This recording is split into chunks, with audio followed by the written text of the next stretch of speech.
Hello beautiful people, you're welcome back to the channel. I hope you're all doing well. In today's video, I'll be sharing with you how I make my cold processed bar soap from scratch. So this bar soap recipe is a beginner friendly recipe, and all the ingredients that I use to make this soap are easy for you to get. So keep watching and see how I make this soap. To start with making my soap, the first thing I'm going to be doing is I'll make sure that I put together all the soap making safeties and precautions. You want to make sure you're wearing a hand glove to protect your hand before you start making your soap. And here I have a safety goggle. I'm going to use this to cover my face while I mix the lye. This is because lye is very toxic and sometimes it produces some heat while you are mixing it, so you want to protect your face in case of any splash. So another thing is that you want to make sure where you're making your soap is well ventilated. There is air in and out of that place. And another thing is you have to make sure children and pets are not around where you're making your soap to prevent any form of accident. So this is the sodium hydroxide we'll be using to make our soap. This is also known as lye. So this is the lye we'll be using to make the soap. Now the next thing I'm going to do is I'll get a clean container that I'm going to use to weigh out my lye. I'll just place my container on the scale and I'm going to weigh out my lye. All the ingredients that I use to make the soap are already written out, so I won't bother saying the measurements of each ingredient that I am using. So I'll just measure out my lye into the container.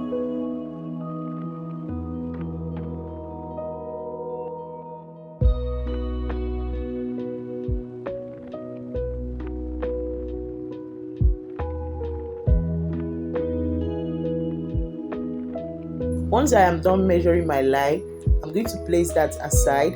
Then I'll get another clean container I'll use to weigh out my water. So the measurement for this water is also written out, but I want you to know that whenever you're making your soap, the ratio of the lye to your water is ratio 2:1. That is, if you're using 100 grams of your lye for an example, then you'll be using about 200 grams of water, or you'll be using something almost times 2 or 1.5 of your lye. I don't know if you get that correctly. So if you're using a particular amount of lye, your water will double your lye. So that's what I just simply mean. So after measuring the water out, then I'm going to dissolve my lye into the water. So the rule is you don't pour water into lye, you pour lye into water. That is the rule. Lye is very explosive in nature, so you want to prevent any form of accident. Make sure you always remember, don't pour water into your lye. You pour your lye into your water. So I'll be adding this lye into my water bit by bit until everything is fully dissolved into the water.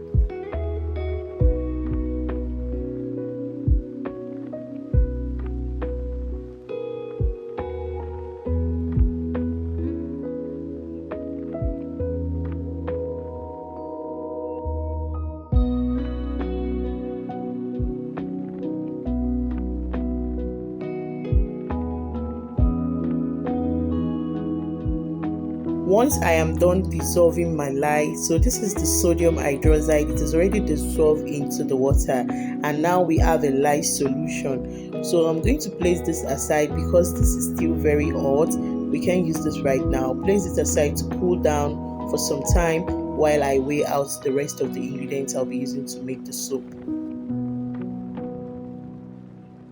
I'm going to get another container I'll be using to weigh out my oil ingredient. So the first ingredient I will add into the beaker is shea butter. I'm using shea butter to make this soap. So you can use any choice of butter or any choice of oil to make your soap. I'm just going to dissolve this shea butter. We heat it up a little bit to dissolve the shea butter before I will then add the rest of my oils. So now my shea butter is dissolved. Then I'll be adding the rest of my oils that I'll be using to make the soap. The first oil I will add into my shea butter is my palm kernel oil. Palm kernel oil is also a very nice oil that you can use in making your soap, even though it depends on choice. If you don't like palm kernel oil, you can replace it with another oil. But palm kernel oil, it helps to improve the shelf life of your soap to last very long, and it also boosts the cleansing effect of your soap. It adds a good lather to your soap. It's a very, very good oil that you can use in soap making. And this is a kind of virgin palm kernel oil. You can see the way it looks very dark.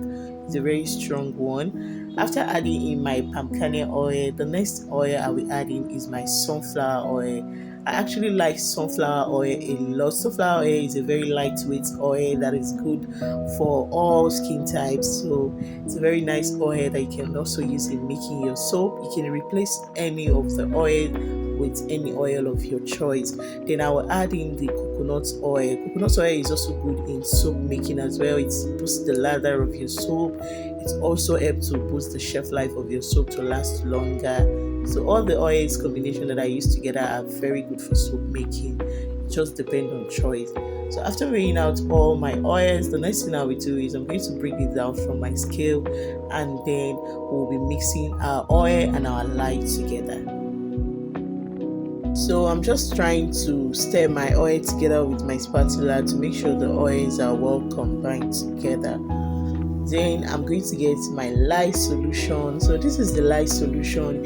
It has actually cooled down. It's not so hot again. It's just kind of warm. So if you have a thermometer, you can check the temperature of your oil and your lye solution. But right now I don't have a thermometer that I can use. My thermometer is not working. So but the temperature are not so hot. It's just warm. And I did not eat up the rest of the oil. I only eated the shea butter. So it's the heat of the shea butter that's warm up the rest of the oils. So I'll get another clean bowl that I'll be using to mix the lye and the oil together. Here is the bowl I'll be using to mix my soap. Then I'm going to pour my oil into my bowl. After pouring my oil into my bowl, I'm going to get my stick blender ready before I will add in my lye into my oil. So you pour the oil first, then you add the lye solution into the oil. And once I am done adding the lye solution, everything is poured into my oil. Immediately I'm going to stick blend this together so that it emulsifies together. So your oil and your lye solution will emulsify together, and as you can see, it is giving us a kind of creamy texture. So this is what your lye and your oil will look like when they come together. So I'm going to keep mixing this for some time until my soap reach trace. So a trace is when your soap is already thickened up, that you are able to kind of trace something on the soap. You're able to make a kind of pattern on the soap and it stays on the soap. That way you'll be able to know that your soap is traced. So to mix your soap, don't just keep mixing with your hand mixer. Use the hand mixer to stir around to make sure that all the oils and the lye, everything is coming together. Because if you just keep mixing, sometimes your lye can just stay by the side of your bowl and it's not getting together with the oil very well. So just the whole idea is just that you mix very well for everything to come together.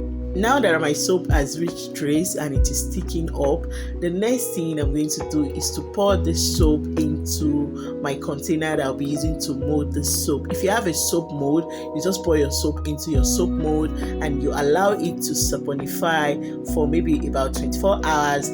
Then you have a bar of soap, and then you can add in fragrance oil, essential oil into your soap to give it a nice fragrance.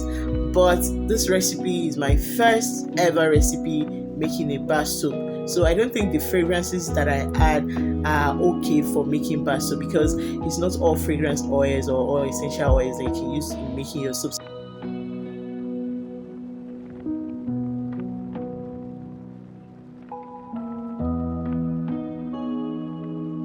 Then I'm going to trace some design on the soap just to beautify the soap, and this is how I used to see soap makers do it. After I'm done tracing the design on the soap, I'm going to leave this soap in a very cool place just to allow my soap to saponify together. Then we'll have our bar of soap ready.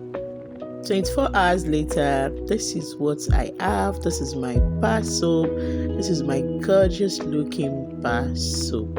So this soap is adding up but it's not really that strong, but we can actually cut this.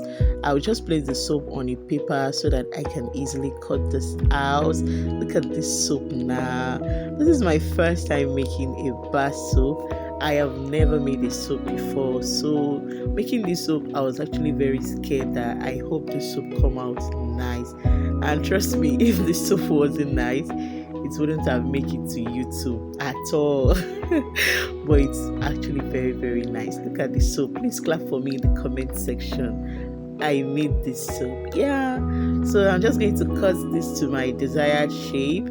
So look at the soap. This is what the soap look like. The middle is still kind of very wet, which I believe is going to adding up later on. So we are going to leave the soap to cure for about 4 weeks to 6 weeks before you can use your bar soap.